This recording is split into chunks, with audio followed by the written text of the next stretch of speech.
Well, hello everybody. This is Greg with Gregg's Vintage Workshop.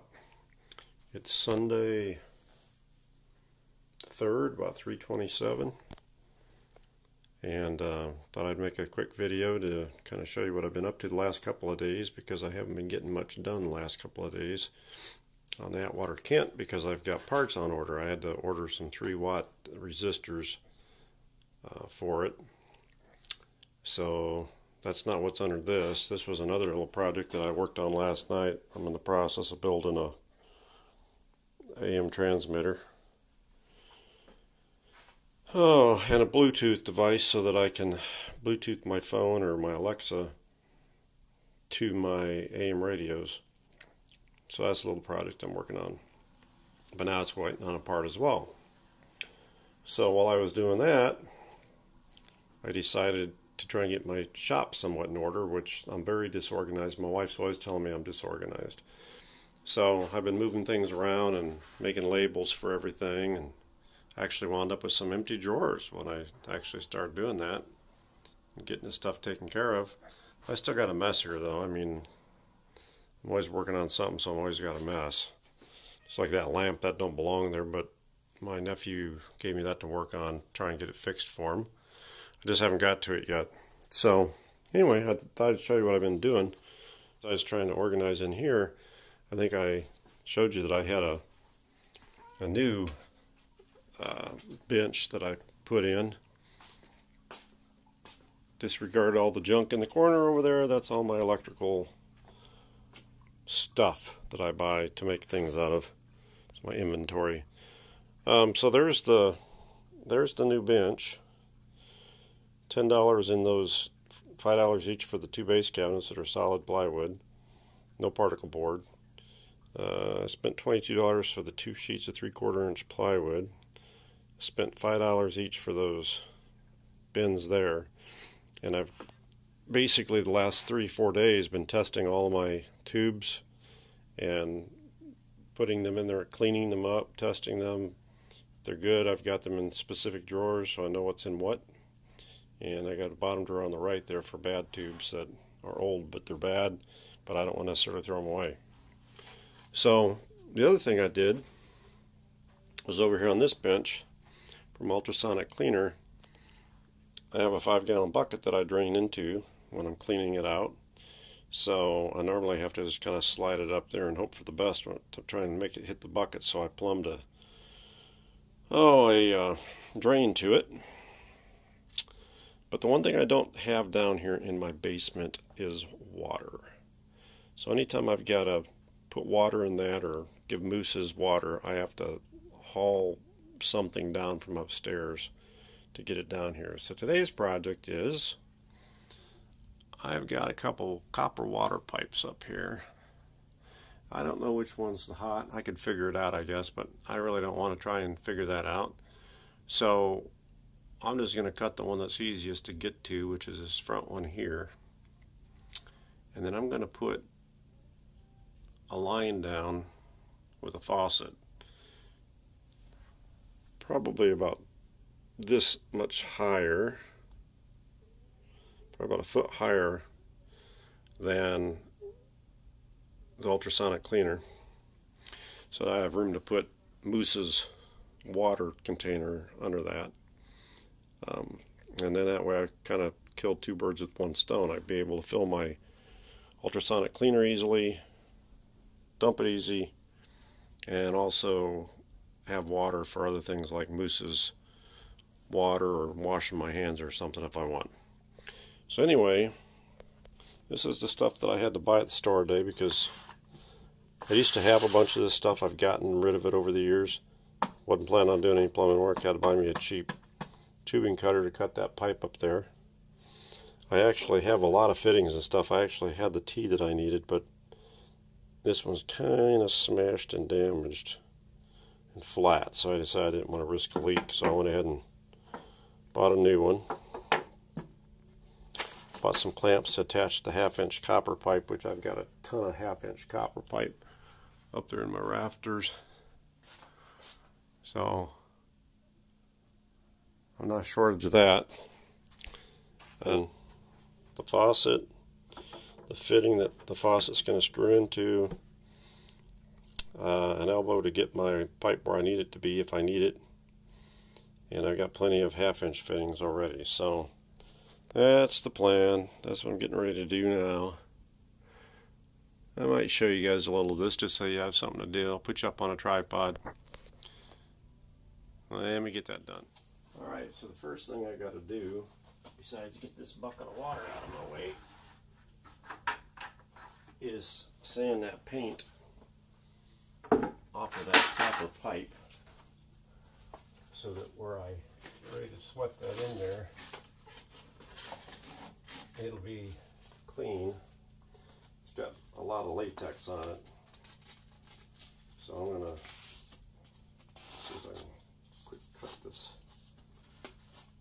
tear this sandpaper so I actually have 2 strips, because I don't know how long it'll last. And of course it doesn't want to tear very easily. Does that not surprise me? This is 150 grit. Alright. I'm thinking I want to be able to kind of attach to this with my pipe, so I'm thinking maybe about right here might be enough to still get me an angle to get on that. So I think I'm going to go right here.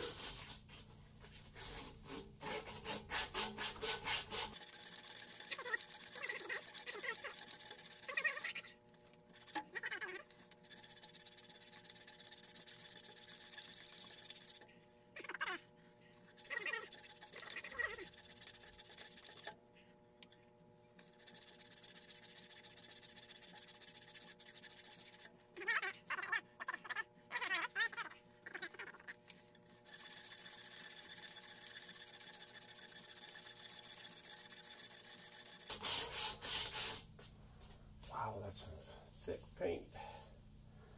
Thick paint. Alright, I'm going to get my air. I'm going to get my air. Hold on a minute.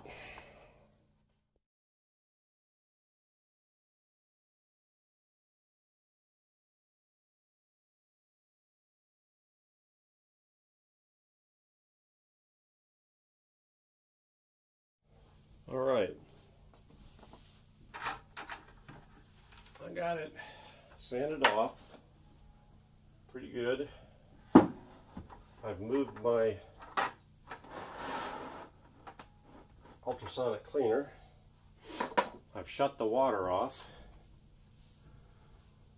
So I'm about ready to cut that pipe. My concern is once I cut that pipe that I got enough movement to be able to clear a pipe enough to put that in.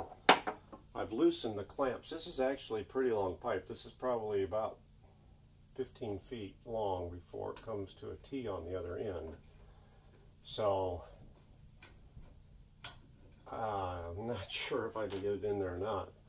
We're going to try though. If I can't, that could be a problem. But we're going to give it a shot. Like anything, all I can do is give it a shot, right? The other thing I got to do is clean the inside of this fitting here. I'm going to go ahead and lower the camera a little bit so you can see what I'm doing.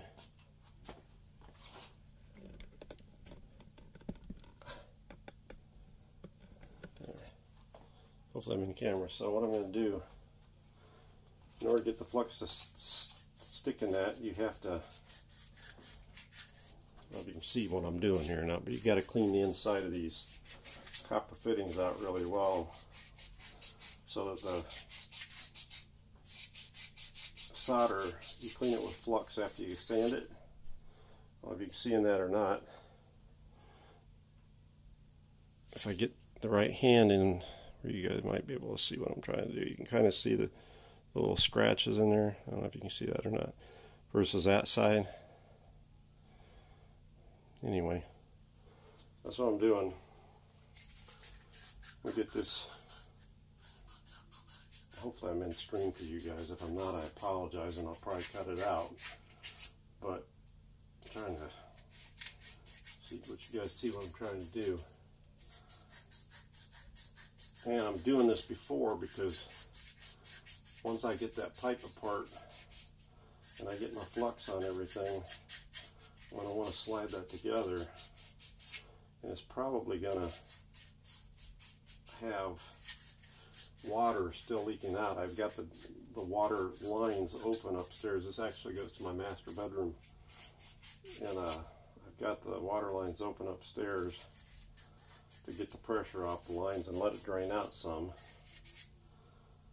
That looks pretty good. Now this one's the harder one. This is the one, if you aren't careful, you'll cut your finger on. Let's see, they make a brush for this, and I actually used to have the brush.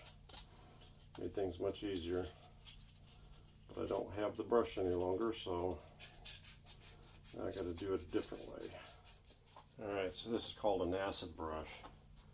And actually I think the purpose of them, I use them for everything, but I think the whole purpose of an acid brush was to put the acid-based flux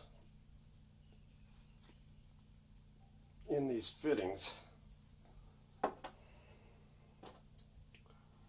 See if I can get this in there.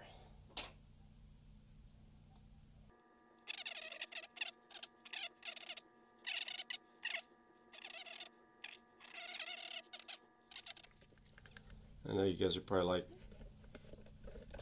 why are we watching plumbing? I thought this was Gregg's Vintage Workshop. Yeah, it is. It is, but I figured all my projects are sort of on hold waiting on components that I do a little something different. Show you guys what I do when I'm not working on that sort of stuff.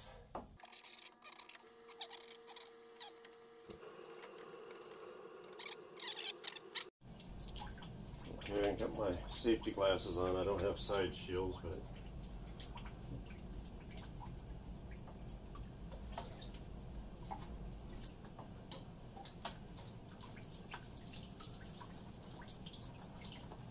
there's quite a bit of water coming out of there, considering should be a ton in there. And phosphorus, but this is the low point of everything, so it'll take a couple minutes probably. I'll pause you guys while I'm waiting for it to stop draining. Okay, it's about drained. There's quite a bit of water in those pipes, but I think I've got it enough that I can finish the cut and then finish that little spot with my die grinder.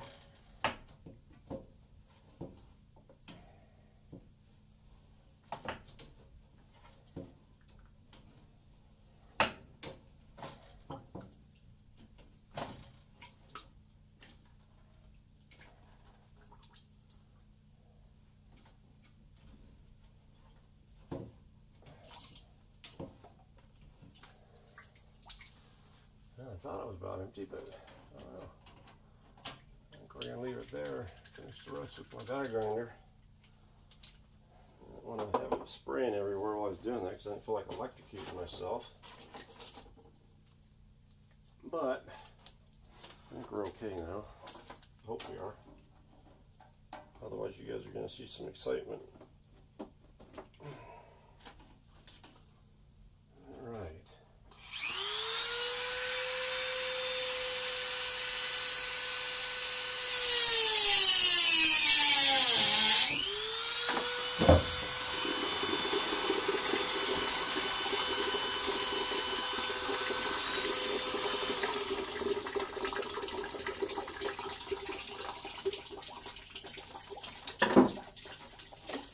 That. Let that pipe finish draining out there. The good thing is that's aside from the hot water heater. So that should drain pretty quickly here. And then we can see how far I'm going to be able to move that pipe back. Got it moved back about an inch. Now I need to trim the pipe itself off some as well.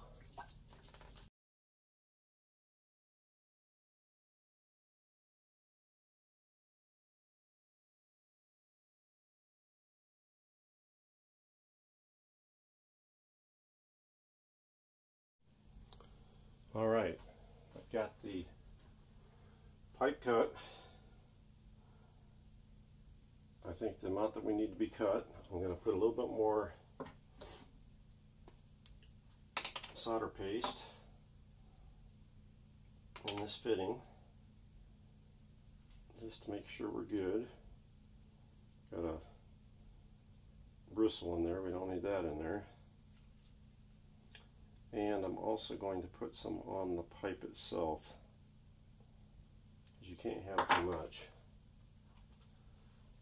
Or at least I'm going to tie to here.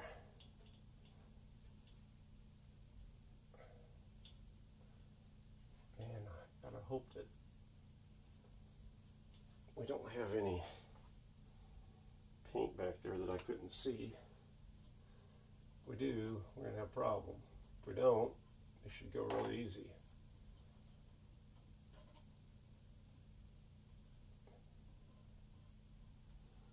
Alright, so now we slide this one on here, like that. And I gotta bring this other one forward a little bit, which may not be that easy to do. So I'm on 15 feet back here and I got a piece of wood holding it. And I don't know how much it's gonna move on its own once I take that off. There we go. Alright, now, are we too far? I don't know. Let's see. No, not too far. Alright. I don't want it to jam my fitting so that it damages, so the fitting won't go together. That's the thing. Oh, now I know it's too far, but maybe it didn't jam it too far. Now I can't pull it apart.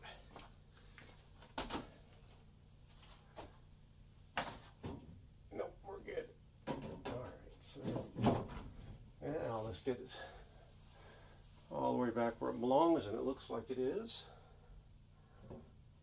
Looks like it is. Check my other clamps down there, down the row there.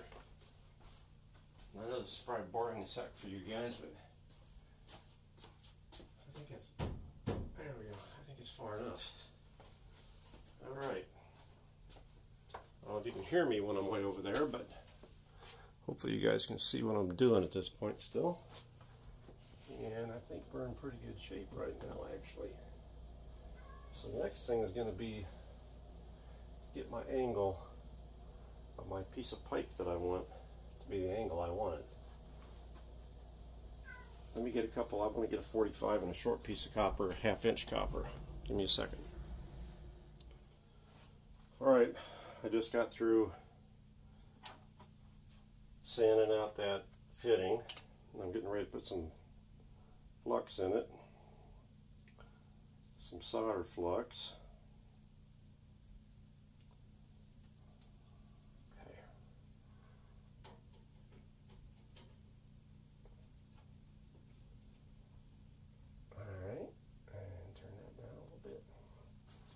Now, and we're probably not exactly where I wanted it to be, but the pipe will flux a little bit. I kind of want it pushing against my wood here anyway, because I'm going to attach it to it. Alright, got my next pipe. I've done sanded the ends, put the flux on. Same with my fitting, my 90-degree fitting, which I'm going to stick on here already. And then this one's going to go up here, and that, like that.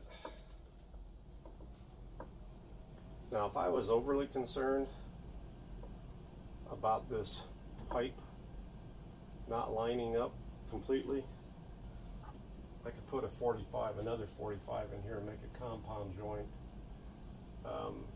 and get this where I want it to be. But I gotta tell you, I'm not overly concerned about it. I don't think that this is a big deal, because I can just kind of push this pipe over and clamp it when I'm done. I'm ready to go ahead and sweat these fittings. Those three up there. I've got the pipe shoved together as far as it goes. I know it is because the clamp's where it needs to be.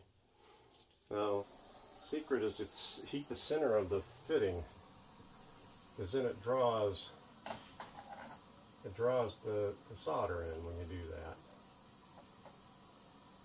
I don't know if this torch is going to be hot enough to do this. I might have to get the bigger one. Doesn't have much gas, but hopefully it's enough to get the job done.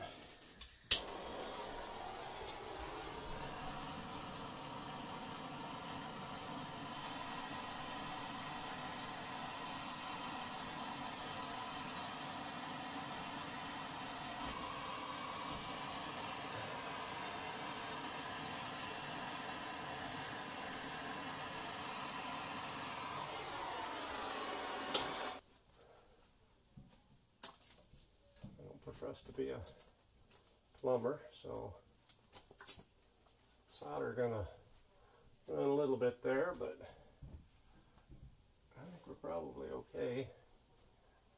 True test to be is when I fire it up. Let's see if it friggin' leaks. If it does, I'll have to re-sweat it, but I think it'll be okay. I've never had one in all the years I've done this, which I'm not a plumber, but I've always done my own work, so I actually have done this a few times. So, anywho, let's go ahead and see if we can get this on there.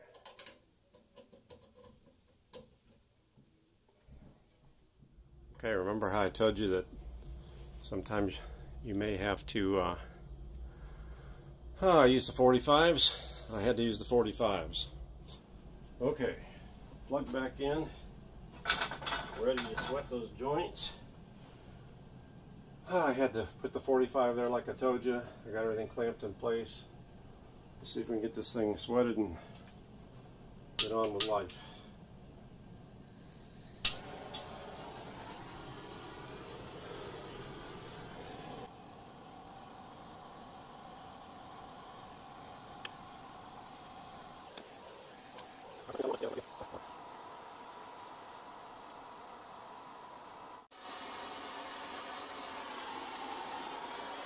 Alright, now that leaves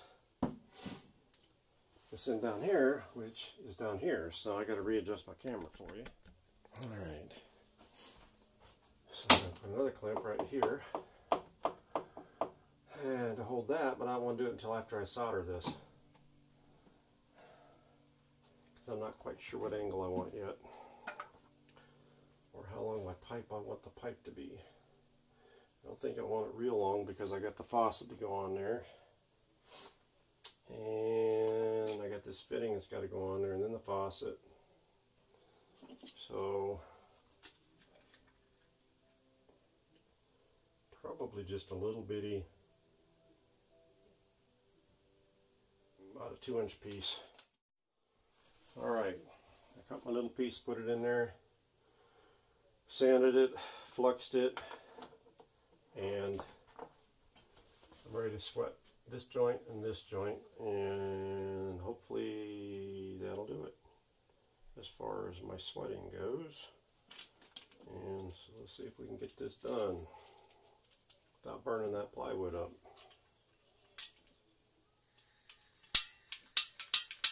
Or running out of gas.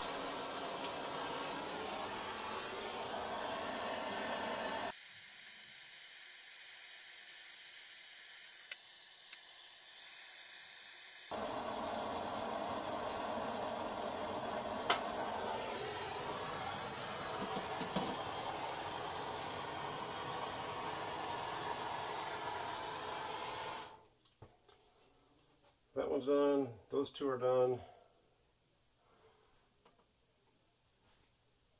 Those are all done up there.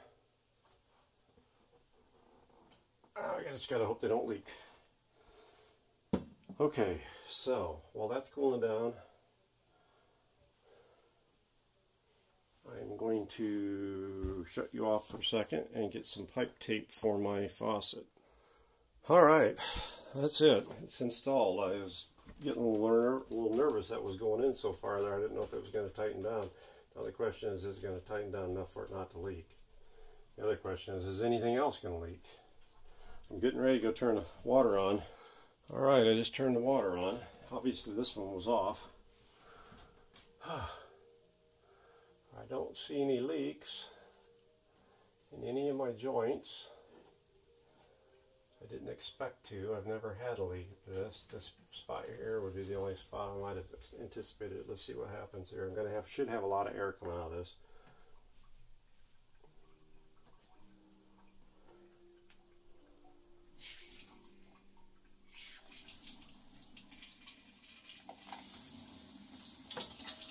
Well, maybe not a lot of air, but there we go. There's some air.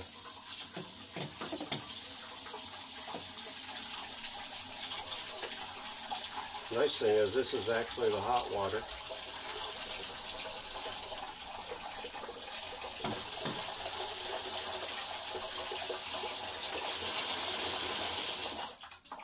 So that will actually come in handy when I go to fill this up. I don't have to wait for the heat to heat up as much. Well, I would say we're a success, folks. Again, I guess it's not your typical electronic restoration, but it's adapting my shop more to be able to do the things that I want to do, which this